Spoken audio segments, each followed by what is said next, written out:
This story, not a long introduction, but it's an exquisite little book called In the Trenches. Some of the stories are a paragraph or two, and some are three. They're written by a couple who are shluchim in Kaluga, Russia, Michal and Nama Oishi. And I just find this a treasure. A treasure, and as I've told you, it is our custom in my home that we read a story every Friday night at the table. So here is one. Now, this story is before they went on Shlichus. This is where he's still in Israel. He's telling the story.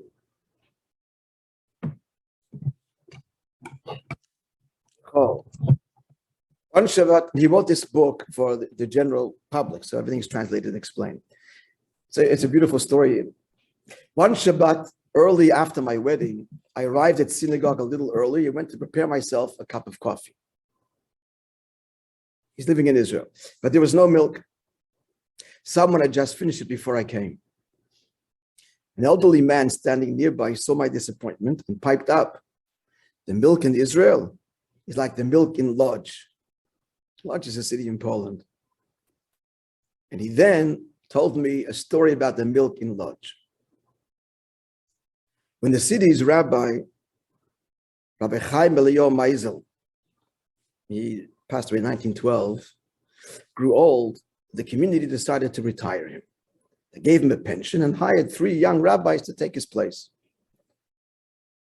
Rav Meisel then spent his day sitting in the study hall, reading from large scholarly tomes. Again, this is written for the general public. The 3 new rabbis sat in the same room, receiving questions from the community. One day, a man came in with a simple question. A little bit of milk had fallen into a pot of chicken. Was it kosher or not? The rabbis asked whether the chicken was hot or cold, wet or dry, how much milk had there been, and how much chicken. In the end, they ruled that it was not kosher.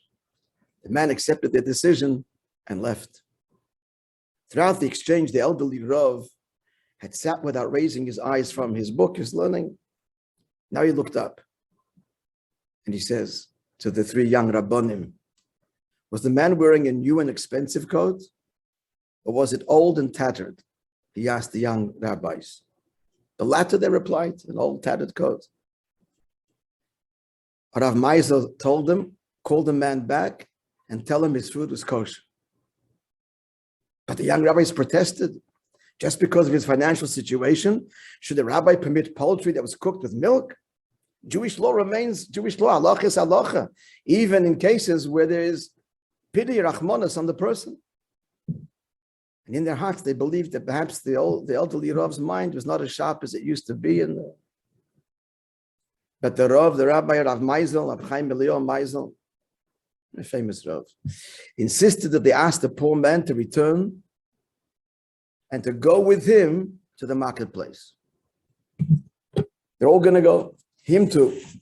It was a sight to see, the delegation of 4 rabbis making its way through the streets to the milkman's stall. "Tell me," said Rav Meisel to the poor man, "did you purchase the milk from this stand or this stand?" The man said, "This one, it's much cheaper." Then the elderly rabbi turns to the owner of the stand. "Tell me the truth. How much milk is really in the liquid you sell?" The milkman replied that it was a closely guarded secret of his trade. But since the revered elderly Rav Meisel himself was asking, he'd have to reveal it. There was no milk in the liquid.